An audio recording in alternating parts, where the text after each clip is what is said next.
Good morning all of you. मैं professor Vikas Kumar Shakuni Chaudhary college of education से। आप सभी तो जानते ही हैं कि नॉलेज और करिकुलम मेरा सब्जेक्ट है, और आज जो मैंने टॉपिक आप लोगों के लिए चुना है वह मेरा टॉपिक है knowledge are included in school education.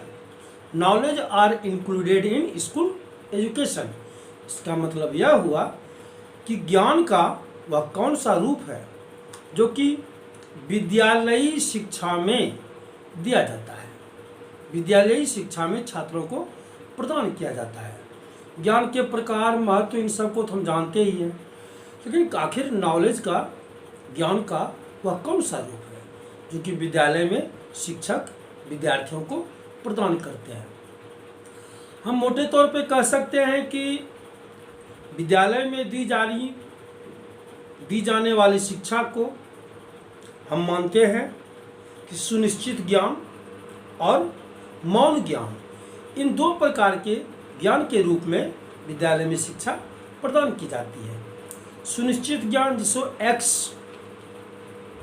Explicit knowledge कहते हैं, और मौन ज्ञान जिसे टैसिट नॉलेज कहते हैं।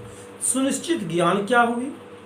सुनिश्चित ज्ञान उसे कहते हैं जो हम किताबों के माध्यम से, जर्नल्स के माध्यम से, पत्र पत्रिकाएं, इंटरनेट, कंप्यूटर, चाहे जितने भी ज्ञान प्राप्त करने के साधन हैं, उन सभी माध्यमों के द्वारा प्राप्त ज्ञान को एक्सप्लिसिट नॉलेज यानी सुनिश्चित ज्ञान कहते हैं। लेकिन इस ज्ञान को संचरित करना, एक व्यक्ति से दूसरे व्यक्ति में स्थानांतरण करना बहुत ही आसान होता है, जिससे हम लोग प्रक्रिया के स्वरूप सिखाते हैं। हमारे अध्यापक ने हमें सिखाया, हम अपने अध्यापक और विद्यार्थियों को सिखाते हैं। और दूसरा ज्ञान का रूप होता है मौन ज्ञान। ये मौन ज्ञान कैसा हो गया जिसमें हम कुछ बोल नहीं सकते?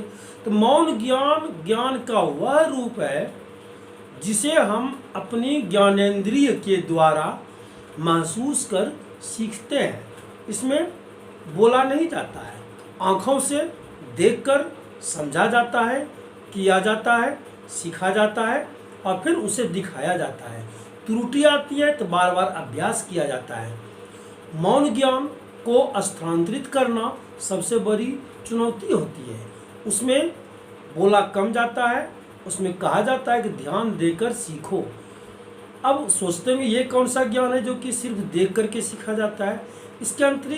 इसके अंतर्गत यांत्रिक ज्ञान, जैसे बढ़ई, लोहार, सोनार, जितने भी शिल्पी होते हैं, चाहे वो पत्थर के कारीगर हो, मूर्ति बनाने वाले हो, चाहे वो जो भी कारीगर हो, गाड़ी बनाने वाले कारीगर हो, मैकेनिक हो, तो मैकेनिक लोग के बारे में आप लोग जानते हैं कि उसके लिए किताबी ज्ञान का कोई नॉलेज नहीं होता है, कोई महत्व नहीं होता है।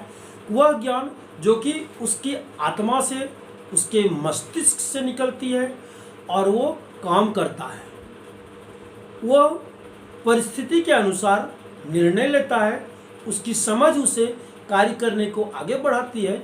दूसरे को वह ज्ञान सिखाने के लिए उसे यह कहना पड़े, तुम मेरी कार्य को देखो, समझो, सीखो, और दूसरी जगह इसे कार्यरत करो और आगे बढ़ो।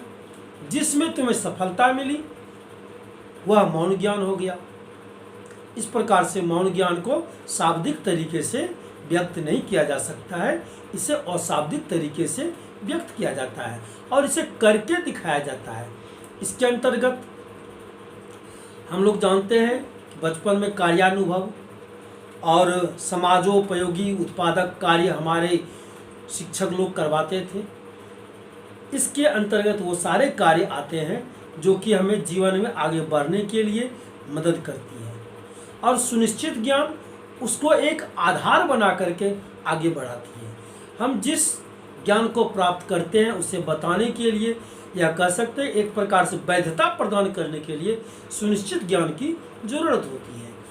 इसके अतिरिक्त भी कुछ और ज्ञान होता है, जैसे एम्बेडेड ज्ञान।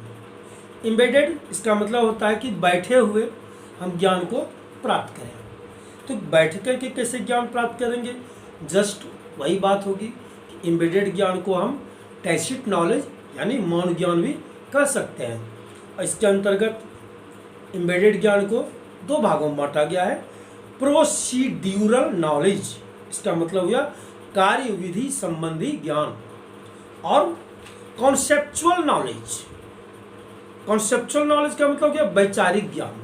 तो कार्य विधि ज्ञान को कैसे दिया जाएगा? कार्य विधि ज्ञान वैसा ज्ञान जो हम कार्य करके सीखते हैं, लर्निंग फ्रॉम एक्शन, कार्य करके सीखने वाले ज्ञान को कार्य विधि ज्ञान कहते हैं। अभी मैंने उदाहरण के रूप में दिया था, जितने भी यांत्रिक कार्य होते हैं उसे हम देख करके सीखते हैं। दूसरा ज्ञान आता है वैचारिक ज्ञान। वैचारिक ज्ञान यह हमारी नैतिकता को बढ़ाता है। इसके अंतर्गत हम अपने महापुरुष, हमारे देश के कई महापुरुष हुए हैं जिन्होंने हमें आगे बढ़ने का रास्ता प्रशस्त किया है। तो जैसे महात्मा गांधी, रविन्द्रनाथ टैगोर, भगत सिंह, पंडित जवाहरलाल नेहरू, सरदार वल्लभ भाई पटेल, अनगिनत हमारे ऋषि मुनि हैं जिनके विचारों को हम अपने आत्मसात करते हैं और आगे बढ़ते हैं। इस प्रकार जो ज्ञान हमें विचारकों के द्वारा प्राप्त होती है, चाहे वह देशी हो या विदेशी हो, विचारक विचारक होते हैं और वो सच्चा ज्ञान प्रदान करते हैं। तो उस प्रकार की ज्ञान प्राप्ति को वैचारिक ज्ञान कहते हैं। तो चलिए आज की कक्षा हम यहीं समाप्त करते हैं। धन्यवाद। अब अगली कक्षा में फिर दोबारा मुलाकात होगी। Now good day, be safe, be health.